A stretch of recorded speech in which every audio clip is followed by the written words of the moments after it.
میں پنجاب میں army department کا افسر رہا، پھر وہاں سے ہوتے ہوتے میں یہاں پہنچا، لیکن سر مجھے افسوس ایک بات کا ہوا، ایک بات کا مجھے افسوس ہوا کہ آپ کی محمدن یعنی مسلم برادری کا کوئی بھی افسر پنجاب سے لے کر مجھے یہاں تک نہیں ملا۔ یہ میں نہیں کہہ رہا ہوں، ساتھ میں اور بھی لوگ تھے میرے، یہ ان کا کہنا ہے کہ حضرت کسی بھی ڈپارٹ میں آپ کے آدمی نہیں ہے، نہ بلاک میں آپ کے آدمی ہے، نہ تھانے میں آپ کے آدمی ہے، نہ ہی کورٹ میں آپ کے آدمی ہے، نہ اعلیٰ عہدے پر آپ کے آدمی ہے، کہیں آپ کے آدمی نہیں۔ آپ کا آدمی کہاں ہے معلوم ہے؟ نالیوں میں مچھر مارنے کی دوائی میں، مچھردانی تقسیم کرنے میں، دوائی کے ہیلپر میں، یہاں آپ لوگوں کے آدمی بہت بھرے ہوئے ہیں، اعلیٰ عہدے پر مسلمان نہیں۔ یہ افسوس کی بات ہے یا اس سے لڑنے کی بات ہے؟ بتائیے آپ لوگ، افسوس کی بات ہے کہ نہیں؟ ہم کیسے بدلیں گے اس کو؟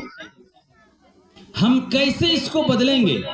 ہم اپنے بچے کو اعلیٰ تعلیم کیسے دلوائیں گے؟ ہم خود کو کیوں نہیں سمجھتے ہیں؟ اور جب 1 گھنٹے کی ان سے میری ملاقات ہوئی اور جب میں آنے لگا تو اپنی کرسی سے چھوٹا بابو اٹھ کر مجھے اپنی یہاں اس مین گیٹ تک چھوڑنے کے لیے آیا اور مجھے پرسنل نمبر دیا اور کہا کہ حضرت آپ سے مل کر مجھے بہت خوشی ہوئی، کوئی بھی مسئلہ ہوگا آپ مجھے رات و دن کبھی بھی فون کر سکتے ہیں۔ بتائیے یہ کس چیز کی برکت ہے؟ یہ علم کی برکت نہیں تو اور کس چیز کی برکت ہے؟ اس دن سارے لوگ، آپ نے دیکھا بڑا بابو نے مجھے اپنا پرسنل نمبر دیا اور کہا کہ جب آپ چاہیں فون کریں میں حاضر ہوں آپ کی خدمت کے لیے۔ میں تو سوچا تھا کہ آج اس جلسے میں بلاؤں، میں نے فون بھی کیا تو کہا کہ حضرت میں آج بہت بزی ہوں، میں نہیں آ سکتا، اگر آپ کل کرتے ہیں تو میں آپ کے پروگرام میں اٹینڈ کروں گا۔ میری بات ہی ان سے، یہ کس چیز کی برکت ہے میرے بھائی؟ یہ اسی چٹائی پر بیٹھ کر میں نے تعلیم حاصل کی اور انہی اکابر اور آپ کی دعاؤں کی برکت سے جو میں نے علم حاصل کی اسی کی برکت ہے کہ آج الحمدللہ ان جیسے اعلیٰ عہدے پر بیٹھنے والے لوگ ہمارے ساتھ بیٹھ کر فخر اور خوشی محسوس کرتے ہیں۔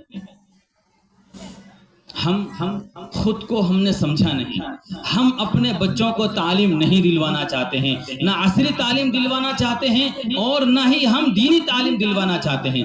ابھی جب میں گاڑی سے اسلم چچا کے ساتھ آ رہا تھا تو وہ جس ڈپارٹ میں ہے یعنی بلاک کوارڈینیٹر میں ہے، انہوں نے کہا کہ حضرت 34 پنچایت کا میں مالک ہوں اور کسی پنچایت کا کوئی سدسیہ مسلمان نہیں ہے، میں اکیلے مسلمان ہوں۔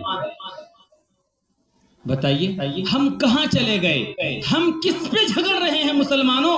ہمارا جھگڑا کس چیز پر ہے؟ ہم خود کو اب تک کیوں نہیں سمجھے؟ ہم نے خود کو بدلنے کی کیوں نہیں کوشش کی؟ ہمارا جھگڑا صرف مسجد سے لے کر ممبر تک، ہمارا جھگڑا گاؤں کے مولوی تک، ہمارا جھگڑا بیت الخلا بننے تک، ہمارا جھگڑا ایک حفاظ تک، ایک رمضان میں تراویح پڑھانے والے امام تک ہمارا جھگڑا سیمت ہو کر رہ جاتا ہے۔ اور میں کہتا ہوں کہ ان جھگڑوں کو چھوڑو، ان باتوں سے اوپر چلو۔ لوگ کہتے ہیں مخالف ہے، لوگ کہتے ہیں غلط بات کرتا ہے، غلط بات نہیں کر رہا ہوں، غلط بات میرے بھائی نہیں کر رہا ہوں۔ پچھلے سال کئی بچوں کو میں نے مدرسے میں داخلہ کروایا، ابھی میں نے ان کا ایگزام نہیں لیا، ابھی میں لوں گا، میں ان کی تعلیم دیکھوں گا اور پھر ان بچوں کو میں دوبارہ داخلہ کراؤں گا۔ ابھی جب گوڈا میں پروگرام ہوا تو وہاں سے 4 بچے تیار ہوئے، انہوں نے کہا کہ حضرت آپ ان کو لے جائیے اور آپ ان کو اپنی طرح بنائیے۔ میرے بھائی ہم کہاں جھگڑ رہے ہیں؟ ہم نے کیوں نہیں سمجھا کہ ہمیں وہ دین پر عمل کرنا ہے جو دین اللہ کے رسول لے کر کے آئے تھے، جو دین محمد عربی صلی اللہ علیہ وسلم لے کر کے آئے تھے، ہمیں اس دین پر عمل نہیں کرنا ہے جس دین کا حوالہ ہم یہ دیتے ہیں کہ یہ کام تو ہم آباء و اجداد سے کرتے ہوئے آ رہے ہیں۔ میں بہت شارٹ میں چلتا ہوں کہ ہمارے اس علاقے میں جو یہ ہمارا انصاری برادری کا علاقہ ہے، خصوصاً کسی برائی کے ختم نہ ہونے کی سب سے بڑی دلیل یہ ہے، ہم تو اٹا بہت دنوں سے کرتے ہوئے آ رہے لیے، آج ایک اور کلام چھوڑی دے بھائی، یہ بڑکا بڑا پڑھنے والا لگئی، اکرا ہٹا یہاں سے، انا للہ و انا الیہ راجعون، میں اپنی بات نہیں کر رہا ہوں، میں تو اللہ اور اس کے رسول کی بات کر رہا ہوں۔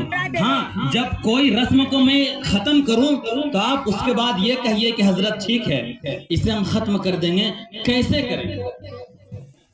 سولوشن، سمسیا کا سمادھان پوچھئے، سمسیا کو الجھائیے مت، کسی کا کچھ نہیں بگاڑیں گے، آپ پھنستے ہوئے چلے جائیں گے۔ سمسیا کا سمادھان ہونا چاہیے، سمسیا کو مسجد سمسیا بنانا ہماری عقل مندی نہیں ہوگی، ہماری